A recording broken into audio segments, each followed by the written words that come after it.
युवनाश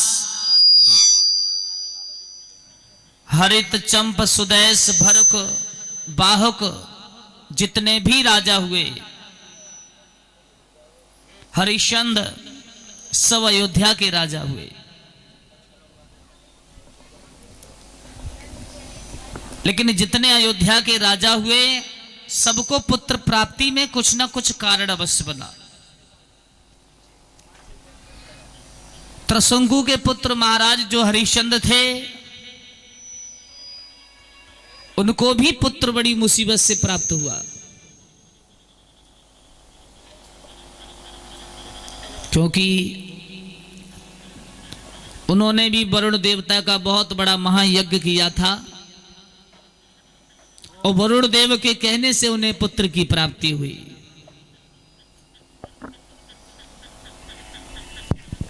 जैसे कि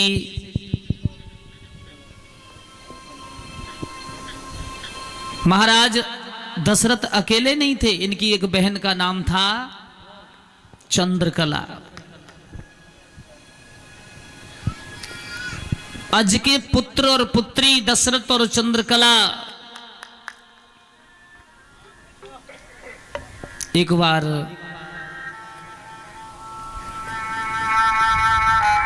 किसी जंगल में घूमते हुए हंस और हंसिनी का जोड़ा आ गया।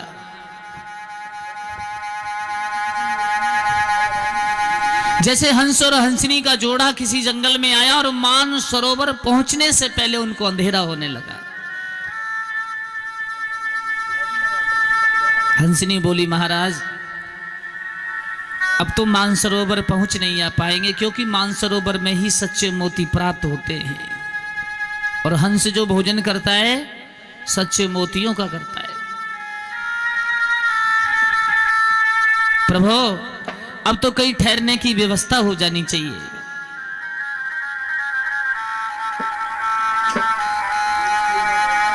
एक सुंदर तालाब है, उस तालाब के किनारे पर एक वट वृक्ष खड़ा हुआ है और उस वट वृक्ष पर ही दोनों ने निवास किया। एक दूसरे से सारी रात बातें करते रहे। सुबह जब हुआ तो हंसनी कहने लगी, महाराज मुझे इतनी तेज भूख लग रही है कि मैं मानसरोवर तक उड़ करके अपने पंखों से पहुंच नहीं पाऊंगी। हंस बोला, प्रिया थोड़ा धैर्य धारण करे, मानसरोवर दूर जरूर है लेकिन जो भोजन प्राप्त होगा वही होगा, यहां तो कहीं भोजन है नहीं।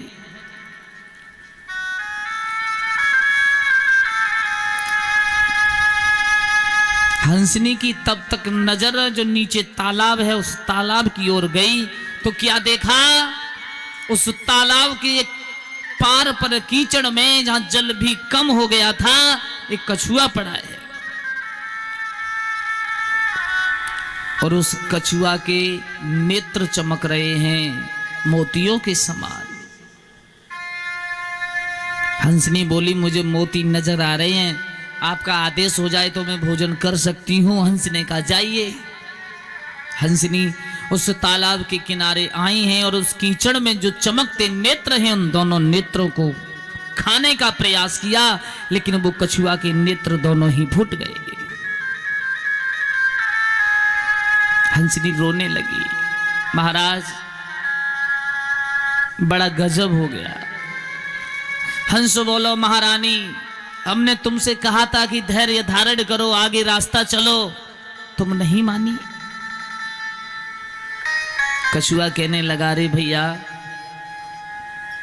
तुमने मेरे नेत्रों को फोड़ डाला।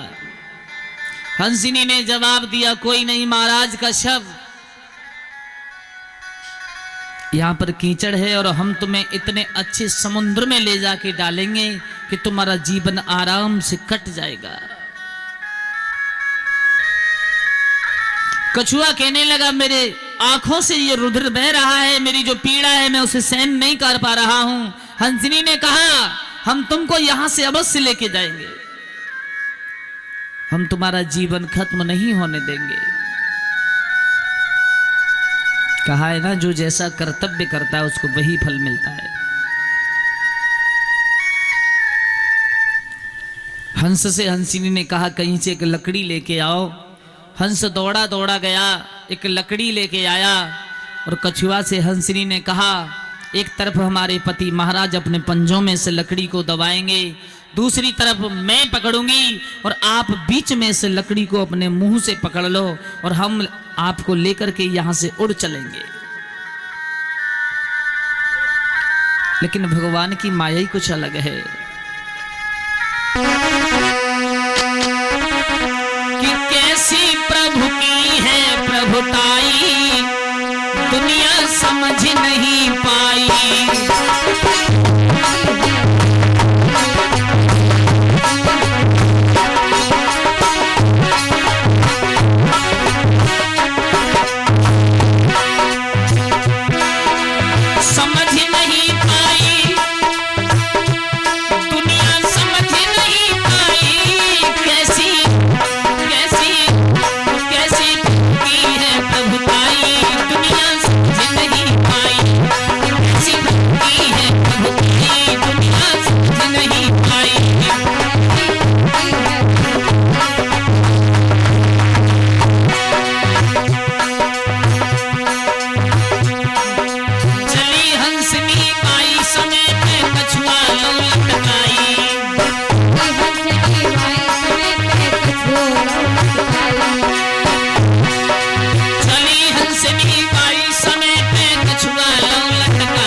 बियाबान जंगल में आग लगी हुई है, लगी आग भाई बियाबान में सुनो भक्त चितलाई। लेकिन जिस समय हंस ने कछुआ को कीचड़ से निकालो तो ऊपर चील मंडरा रही थी। उस चील के लिए इतनी तेज भूख लग रही थी कि वो सोच रही थी कि हंस और हंसनी कब जा कछुआ को छोड़े और तब मैं या कछुआ को खा करके अपनी भूख को मिटाऊं। लेकिन पीछे पीछे चील भी उड़ती जा रही है, आगे आगे हंस और हंसनी कछुआ को लेके उड़ते जा रहे हैं। लेकिन आगे क्या देखा, जंगल में आग लगी हुई है। भाई जंगल में मेरे भैया लगी आग है भाई।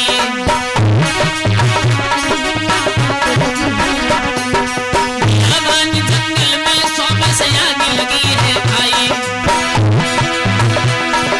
मुंह से लकड़ी छुटी कछुआ के, कछुआ गिरो यगिन में जाई। हंसनी रोई दुनिया समझ नहीं पाई। हंसनी रोई खबर नहीं, दुनिया समझ नहीं पाई। कैसी भक्ति है दुनिया समझ नहीं पाई।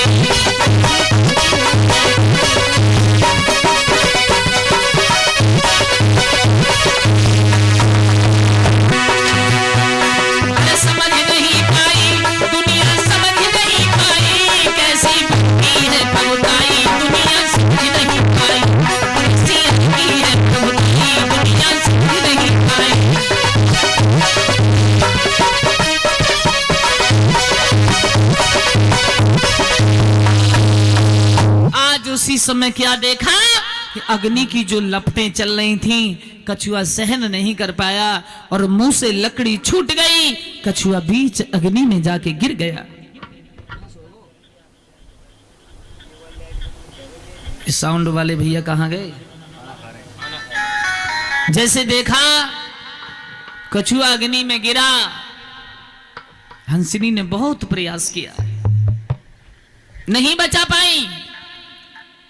हंसिनी ने निर्णय किया कि ये कछुआ इस अग्नि में गिर गया तो अब जिंदा मुझे भी नहीं रहना।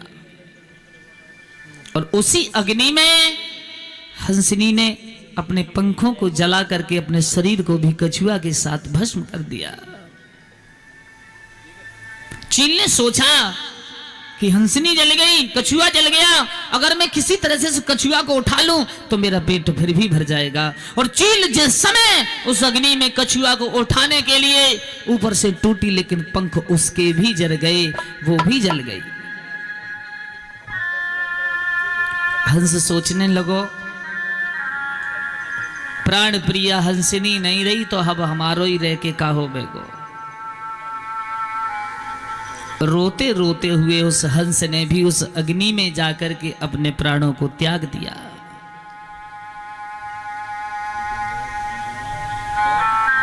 सुखदेव जी कह रहे हैं, हे महाराज परीक्षित, वही चारों अवतार लेके अवतरित हुए। मन वंश में हंस ने उद्यालक ऋषि के रूप में अवतार लिया। रघुवंश में हंसिनी दशरथ की बहन चंद्रकला बनी है। कछुआ नासकेतु का अवतार लिया है।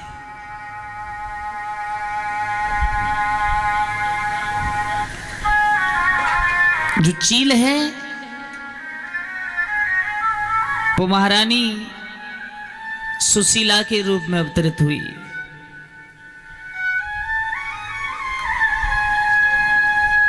मनवंश के राजा उद्यालक के साथ रानी चंद्रकला का विवाह हुआ। इनके दो पुत्र थे, नासकेतु और श्रवण।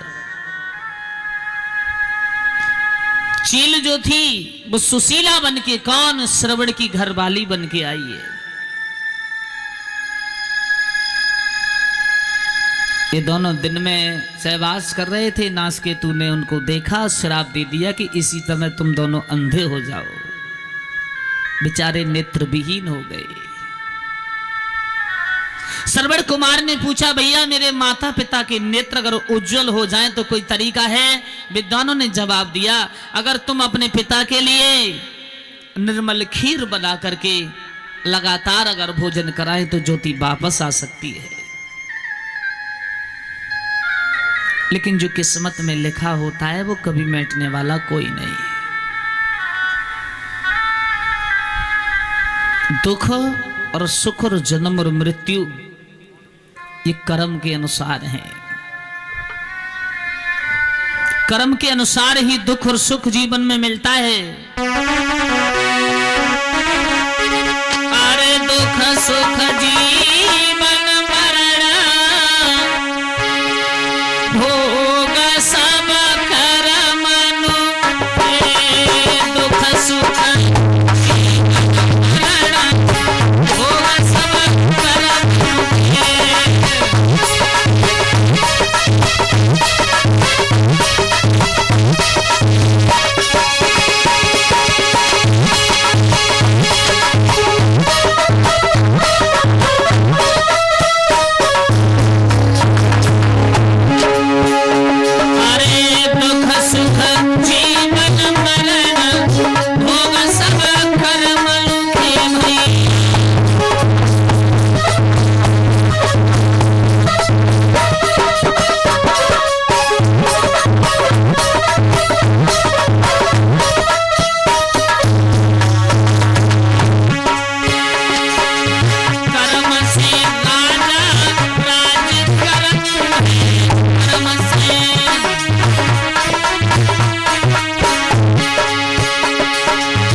पुत्र और पुत्री ये भी कर्म के अनुसार मिलते हैं। कर्म से मिलते नाती बेटा,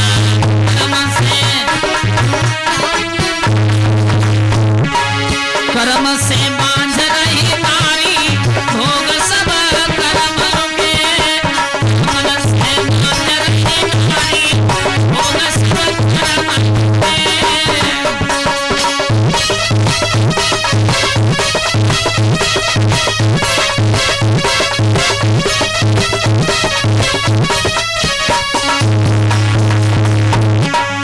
कर्म से मिलती टूटी झुपड़िया, कर्म से अरे कर्म से मिलती टूटी झुपड़िया, कर्म से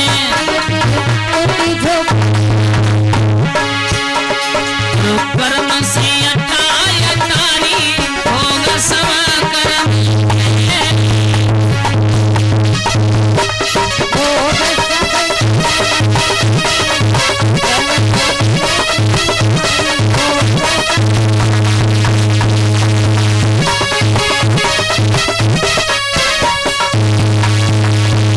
हर इंसान के जीवन में अपने अपने कर्तव्य का भोग होता है।